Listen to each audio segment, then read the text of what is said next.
Hello, guys, and welcome back to another episode of the Prees podcast. I hope you're ready for another hour of nonsense and rambling. Although then again, this hour is a little bit less nonsense and rambling because it's going to be a bit more, I think probably a bit more solemn and serious than what our regular listeners would be used to, because we are talking about a topic that is on the tip of everyone's tongues right now for good reason, which is the late passing of Her Majesty Queen Elizabeth II.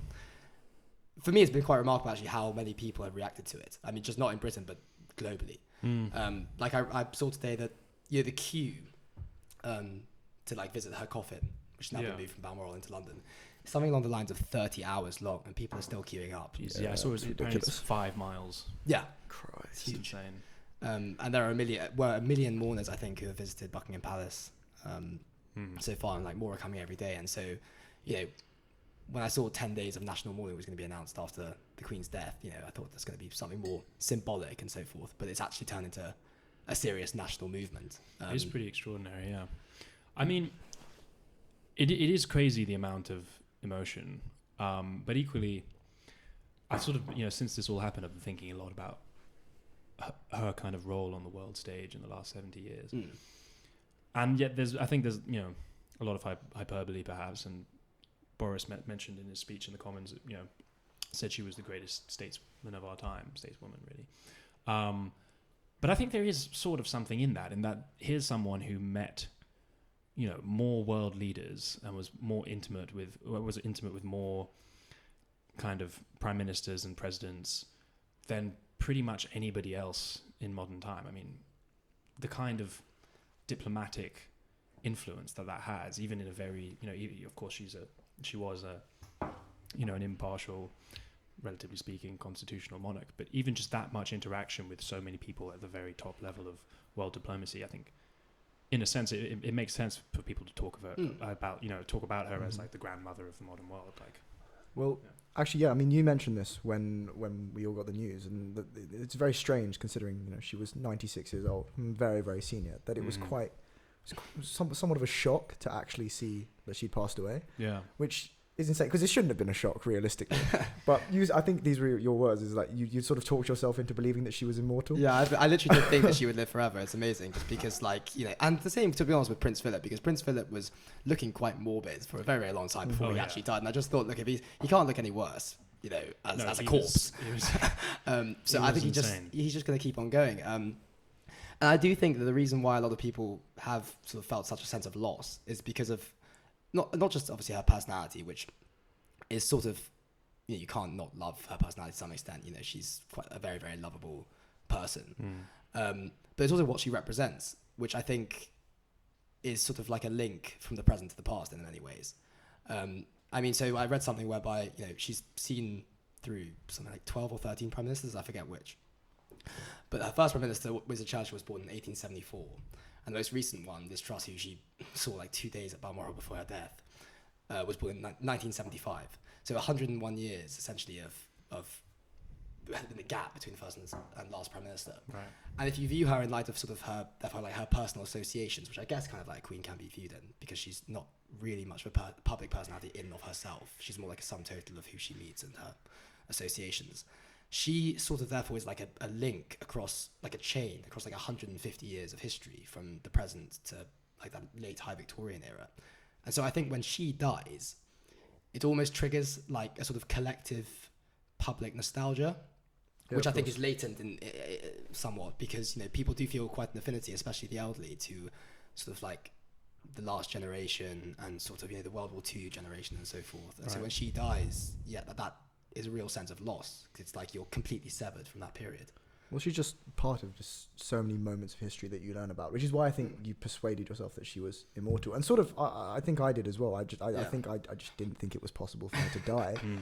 And just because she is present in literally everything we learn about, and has always seems to have always been there. And then you sort of talk yourself into this state where she will always be there.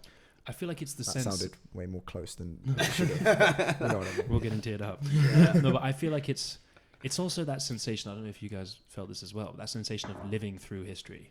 Yeah, definitely. Which is quite, I think especially in our lives now, in a sort of weird paradox, the fact that we are so we're so connected and we know so much, relatively speaking, and yet I think it's very easy not to feel like you're not kind of living through the currents of history, and this is a way that I think every generation feels, is that history was something that happened before. It's it's in the past. We live in a sort of privileged time, but this is one of those moments that makes you realize, there are these kind of world events that affect everybody, not just on like an economic level, but on like an actual emotional level, that people will be talking about in 50 years. And it's a weird kind of almost like disembodying feeling. I remember it quite distinctly when I got off the tube, saw the notification that she passed, and it was sort of this weird sensation of being kind of pulled out of my own personal kind of worries and everything, and just suddenly feeling like a part of this big thing that had happened, and it happened to everybody. You get a massive big picture perspective, don't you, I guess? Exactly. And the fact that, like you said, she's sort of been a part of history of sort of vast sweeps of time. It really is the case that she has been. I mean, she's tethered to like every grand historical event for the last over 70 years, to be honest. I think she made a speech when she was 14 or something during the Blitz to the children of England. Yeah. Exactly, and sort of you're imbuing this 14-year-old with such sort of like a sense of responsibility. And I thought it was actually really fitting when Boris Johnson made a speech that he focused on what we sort of asked of her when she ascended the throne in 1952. The crown is heavy in a more than literal sense.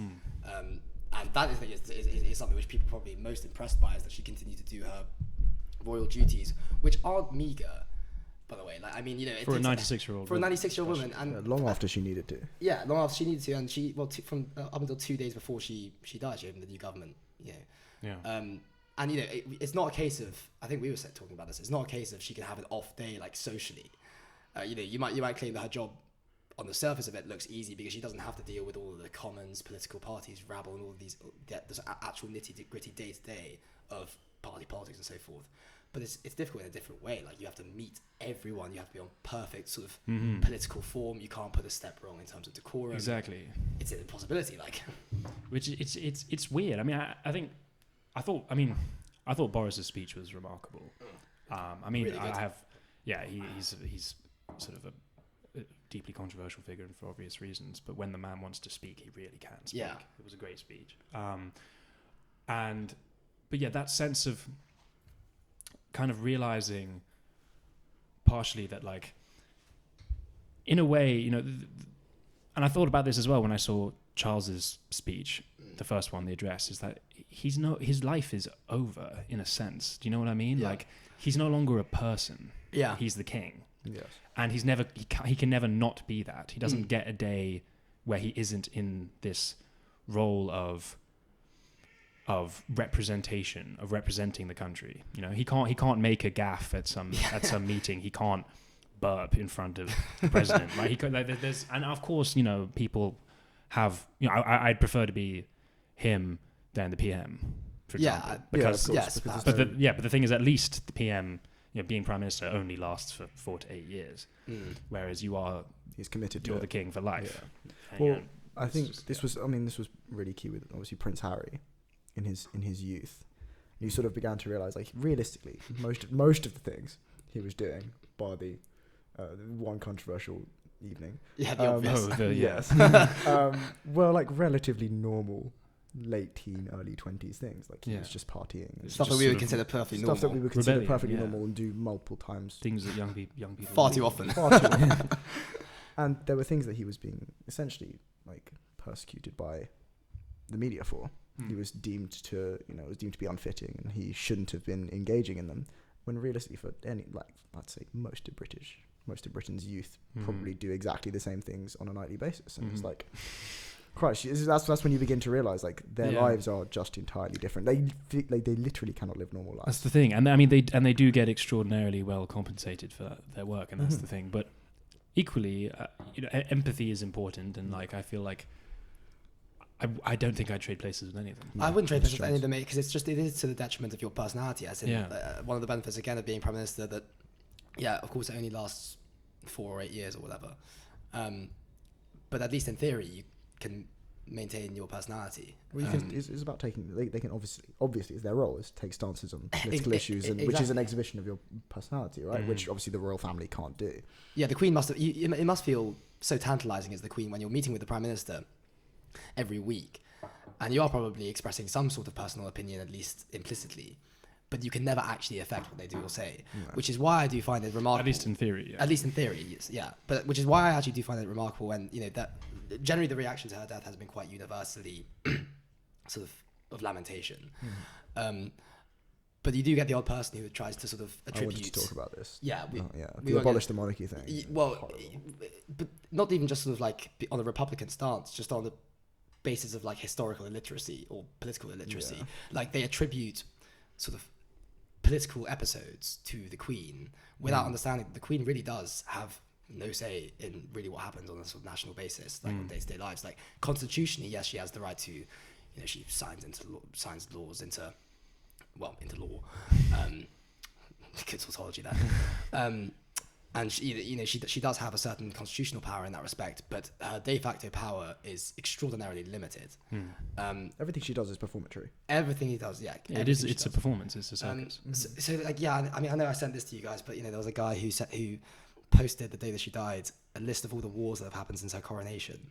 And, it's like, that's just like intellectual dishonesty of the highest degree, because, one of them was like the Libyan civil war.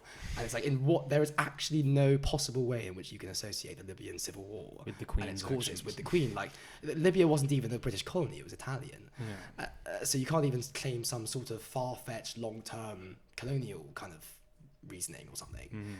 And, it's just strange that people who clearly don't have any idea on any of these matters feel so driven to It's just jump into it. a lack of fundamental understanding about how it works. our democracy works. Yeah. Like, for you to sort of put any of the blame on the Queen for this, you have to believe that the Queen plays some role It's also in the sort of doings of the country, it's which a weird just simply isn't implication. true. Is that, are they suggesting that she should have intervened in all those wars?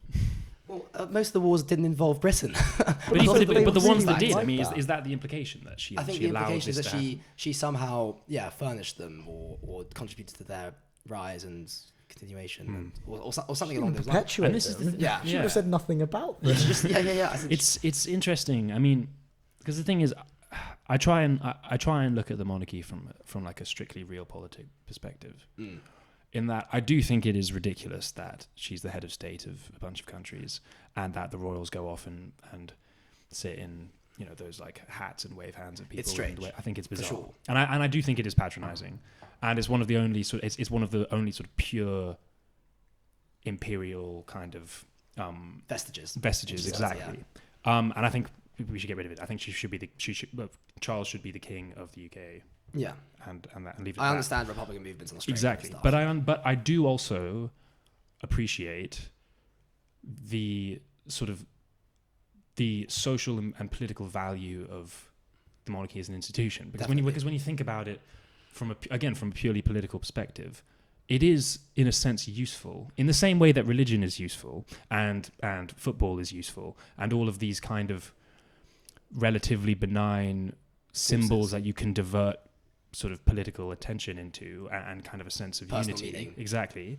It is useful in order to have a symbol that transcends party politics, that Certainly. people can genuinely come around and come together by. And her death is sadly a perfect example of this. There's I think for most people in the country, there's a sense, quite a comforting sense, that everybody's going through this, together. And it transcends the kind of party political divisions that those wars etc. represented and fermented in our country. I think so I think Louis and I are on the same side broadly on this matter in terms of like, I'm not necessarily massively in favour of the monarchy. I think there are, broadly speaking, two reasons against it. One is essentially what you touched on, the essential sort of pointlessness and performatory nature of it. And secondly, you obviously can make the argument that the reason anyone takes pride in the monarchy is because of the history of the monarchy, which isn't particularly glowing, right? We're talking deep history. But realistically, as long as the institution of the monarchy has global value, it has value for Britain. Right? Exactly. In the sense that as long as it is, another country deems it an honour to host the monarch or to speak to the monarch, it has value to have a monarch and to send them there. Yeah, as long as the president wants to come and be banqueted at Buckingham Palace, then that's a good thing. I mean, funny enough, I actually agree with both of you guys on this principle. That I think it was Thomas Paine who was like, the idea of hereditary an hereditary monarch is as silly an idea as the idea of like a hereditary physician or a hereditary doctor or something. Like the idea of, but just by virtue of your birth, your chance birth, being born into something is in and of itself philosophically just a ridiculous idea. I don't think most people, I don't think, dispute that. But I'm in favor of it purely as like for what it symbolizes, because I think in a world where there's such rapid change occurring so constantly around us, and it's very, very easy to sort of like lose your sense of identity, to feel almost like a little bit disillusioned and disenchanted with your surroundings. And so I think it's honestly useful to have one thing which is sort of like a constant in society where change is universal. The Queen is the face of, what, or was at least the face of a currency, postage stamps. She appeared on our TV screens on Christmas Day.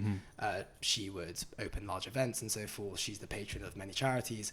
And I just think, it's almost like a source of comfort just to have one thing in the public life to which everyone can sort of turn just amidst radical change. Yeah, and that's the thing. Again, like,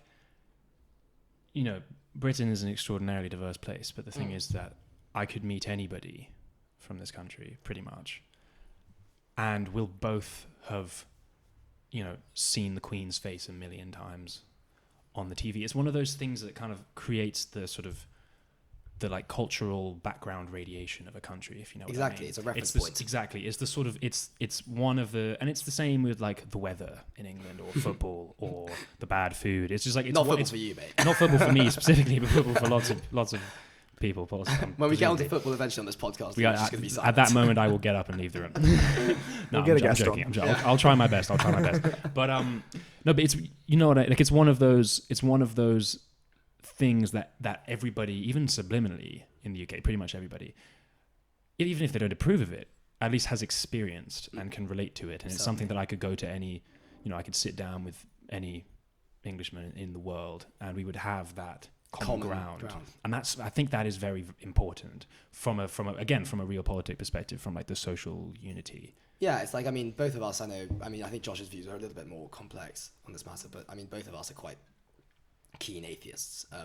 But I wouldn't in any way want to sort of like abolish the Church of England, and it's for like the same reason, in that you need some features of the civil sphere, like of society, that remain constant and are sort of like links to the country's traditions and heritage and so forth, which kind of like build up the country's sense of public identity and maintain it. And I think that you can't do away with it. this is like what Edmund Burke talks about in his reflection of the revolution in France. He says that basically it's just ridiculous, seemingly to jump, but as in it's ridiculous. It's a very, very bad thing to just tear all the fabric of a society in one sudden sweep, because you're going to be left with just such a chaotic response, because no one really knows what they identify with, no one really knows what to do with their nation, because it's not really a nation anymore. If you were to define a nation by sort of like the sum total of its institutions and traditions and customs, then you need some to remain. Yeah, and like I don't know, have you read Confessions of a Child of the Century?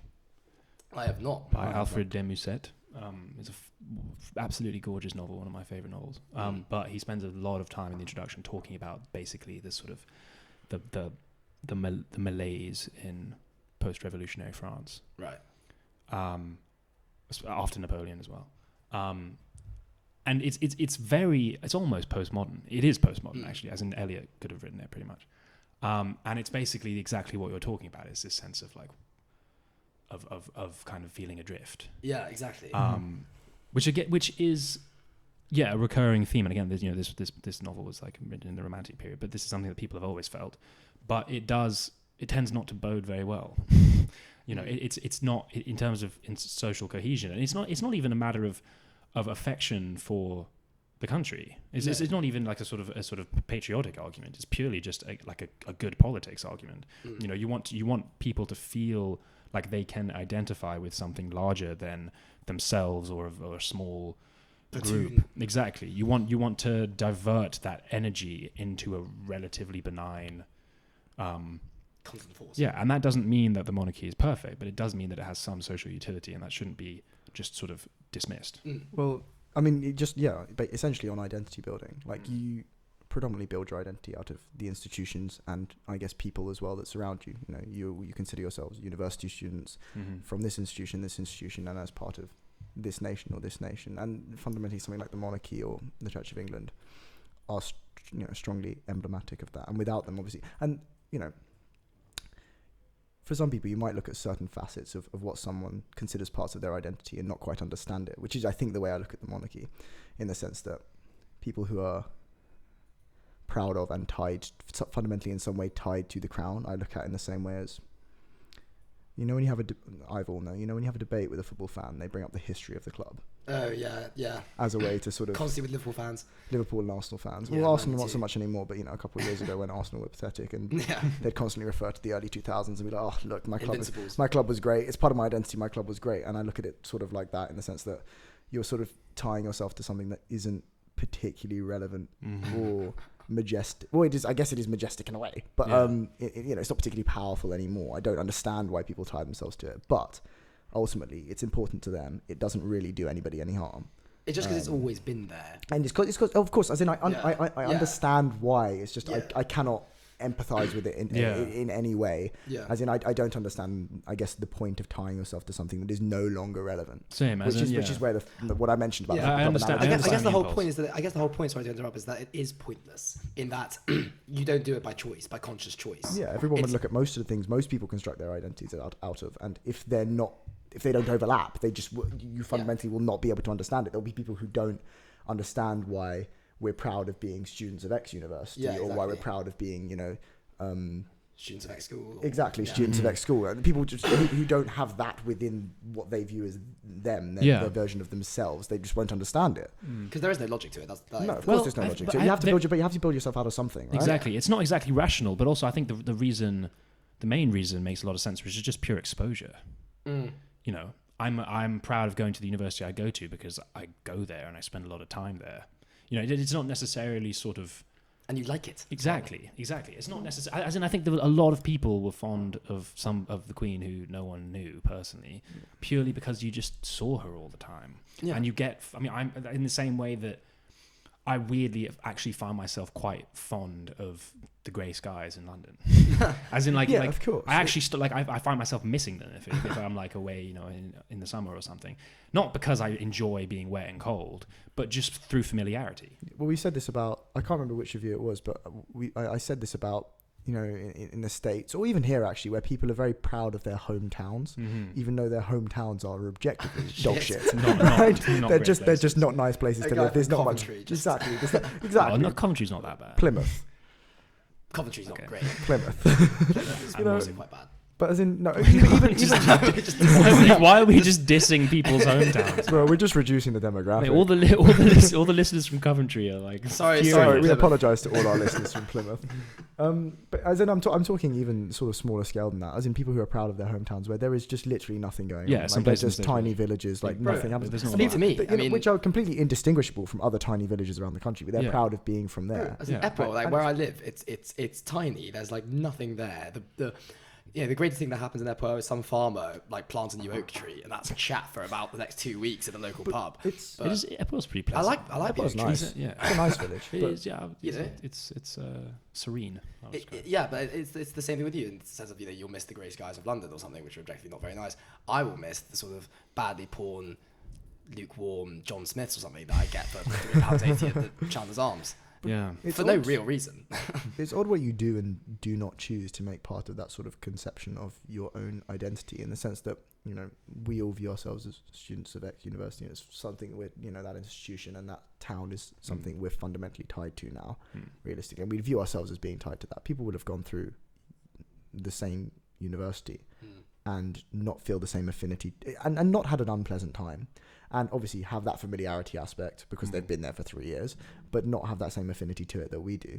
Just the same as some people who come from the exact same hometowns as we were just describing earlier might just forget about them entirely and not really care and not really want to go back there. True.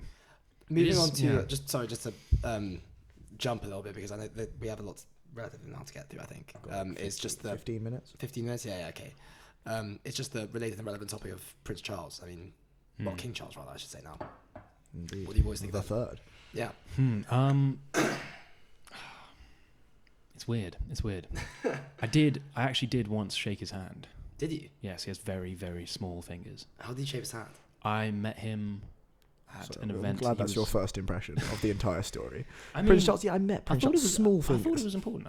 I mean, I met him. You know, he came to open something, and I happened to be nearby and just went along. 'Cause, you know, as you do, may as well meet him.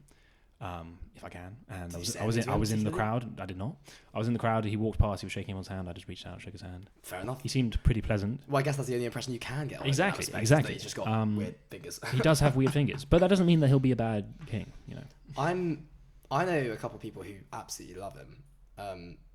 Really, I know quite a few people who don't. And I know a lot of people who really, really hate him. I don't really know, to be honest, because I've heard some weird stuff about him. So I read somewhere that he delivered sort of several years ago a speech in Oxford, actually, where he was talking about the reasons why sort of like society has like decayed and the reason why like the climate in particular He's big on environment. Has decayed. Yeah, exactly. Is because we've lost sense of our public soul or something, and which apparently has come about since Galileo through the scientific revolution and the scientific method, which has been like an affront to faith-based traditions and stuff. And I looked at that and I thought, that's bollocks. That's such a deeply sort of like English conservative. It's just an insult to Galileo as well, apart from anything else. He literally taught us our place in the world. I mean, yeah. He also, I also read that he said that the best way to improve the health of plants is to speak to them. What? Which I thought was a bit nonsense. I think people do say that, though. It's sort of like kind of. My mum read the book advising to speak to trees. But I mean, Teresa.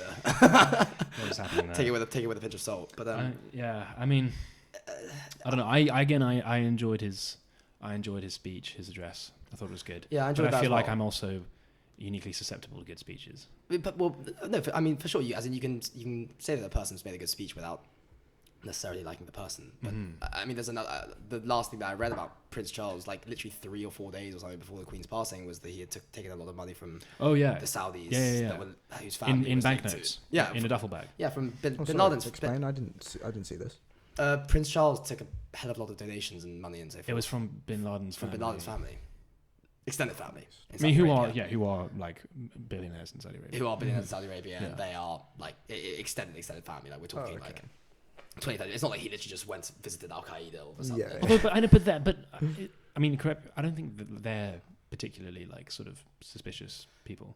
They're quite suspicious. I mean, but you think Osama was a pretty suspicious person. Just slightly. I don't think it all I think like they own some big engineering like architecture business. You'd think like all the same. Well, look at that. Yeah, I mean that's the thing. The duffel bag. That's weird. Not even that. Like you'd think his people would vet it. Think it was a bit strange. And then in the same way that presumably the media has found out about that, you'd think that his people would vet it and then go, oh, you know what? Even though they are probably okay, due to the sort of public repercussions from this, you probably shouldn't take this donation. Yeah, so Prince Charles, it's like who allowed that? But that's the thing. I think they probably did, but maybe they just didn't assume that people would get upset. Well, it's for a charity, so it was donation. So it was $1 million to the Prince's Trust. So it was privately. Any ties to Bin Laden are probably going to be. It's not good. Probably going to upset the public. It's definitely not a good. I think that was obvious. Sure. Yeah. So sort of number one on the PR nose. So supposedly it was also to don't enhance. Associate with Bin Laden. It was supposed to enhance the future king's connections with Gulf philanthropy. Okay. I always thought Saudi Arabian sort of monarchy philanthropy was a little bit of an oxymoron in and of itself, but I mean, and also, I think it was that the amount was given. It was given in cash, and it was given in those €500 banknotes, which are, I think, were recalled. They're still legal tender, but they no longer print them because they were used by international terrorists. It is. There are warnings. They're never good ideas. Modi did the same in India with, although that was a terrible decision. Because he did the same in India with basically all of the higher bill. Because you can carry like 10 million euros in a backpack. So he was warned apparently. So it says here that despite warnings, it is reported that Prince Charles felt embarrassed to hand the money back to Bakr bin Laden and his half brother Shafiq. Oh, they carry the name as well. Yeah, they carry the name. Oh, no. That's a disreputable association to have. No, but I thought like extended family. I think it is extended. But I thought the name might obviously not be. No, it is Bin Laden. Yeah, but that isn't obviously. Obviously. Obviously, I've just been told, but no, they do. So I think the point that I want to make here is that like Prince Charles is unfortunately, unlike the Queen, whose only sort of real public activity or public political statement that was in response to Margaret Thatcher opposing some anti-apartheid bill in the 1980s, 40-1, I think. Perfectly fine thing to speak up on, but he's got quite a few political associations, or true, but also associations. Also Andrew's court, which is not an insignificant thing. No, also that too. Yeah, I mean the thing is, it's also another thing that her passing has kind of woken me up to, is actually like the even if you just, again, like I mentioned right at the beginning, the idea that like the Queen is meeting all of these political figures. I mean, it would be such a Herculean effort for her not to be political. Oh, massively. And I mean, you think even like George VI. George VI he was one of the only people who knew about the Enigma machine. Oh, because Churchill told him. Why would Churchill tell him? Someone to confide in, I guess. But periods. Think about the national security. I mean, yeah, he's the king, but like, why would you tell essentially like a civilian about the most top secret military endeavor of the war? I just feel like the king is one of the people who you sort of have to confide top secret things in, as just head of the state. I don't know. But that's mad to me. Why? That's just someone who isn't going to speak out about it. I guess. I mean, but you don't know for sure. Just generally, like sort of a testament to her character in general. We've just spoken for a while and briefly mentioned, talking about Harry, Charles, and briefly Andrew, and you can bring in Philip as well. Like a series of like royal figures who've all been embroiled in some scandal. And but that's slightly different. She wasn't. Yeah, but who have all been subject to some sort of scandalous story over the course of their prominence. Can anyone think of one for the Queen? Yeah, that's what I think. I mean, she does her job. Paying Andrew's bills. Yeah, okay, but as in like, I guess there's a personal element to it. She can't be admonished for that. I think you can, but only. Honestly, I feel like there are some. I can't think of them off the top of my head. I mean, the fact that you don't know about it. But the fact that I don't know about it. She's bloody good at her job. No, she as in, well, in the sense, well, I mean, I think I can think of one. I can't. Diana's death. Oh, of course, yeah. Yeah. Okay. No. And yeah, absolutely. I retract my statement. And that was a big deal. But generally, it's a pretty pristine record after 70 years. Of exactly 70 years and of public under more service. Scrutiny, realistically, than the rest of the royal family. Under a lot of scrutiny. Well, yeah. Although, I mean, I feel like she did also have a slight kind of aura of untouchability in the sense people probably just didn't want to know. Yeah. But I think if people did know, as if there were sort of under the surface like a superabundance of things, people would say so. People would know about it. People would say so. The idea of the monarchy has enough critics to be susceptible to criticism. In that sense, yeah. I mean, I think she had. Also, again, if you compare her to other, statesmen or figures in the public eye, it was relatively spotless. I mean, relatively clean. I mean, compared to all of the political machinations and so forth, compared to Trump and the golden showers and all that. If you think about the head of state of America compared to the head of state of Britain, right? Yeah. It's just poles apart, right? Like exactly. It is remarkable, and the longevity of it for 70 years, like she's pretty pristine. It's true. And also, but even besides that, just the general her approval rating. Oh, for sure. Exactly, which I think kind of speaks for itself. Yeah. In short, we are fans of the Queen. Yeah. All right. The late Queen. Hot take from Prees. May she rest in peace. Yeah. So yeah, this has been a slightly more somber and serious episode than you're used to. We'll be up to our usual buffoonery in the next instalment. Well, hopefully. We're actually having some trouble with our guest. Yeah. Well, he has no sense of direction. No spoilers for next episode. Okay. Josh. Okay. We have a guest for next episode. There we go. We'll leave it at We'll stay tuned. Stay tuned. It's a good one. It's a very good. Yeah. So with that, it's goodbye from us and God save the King. God save the King. God save the King.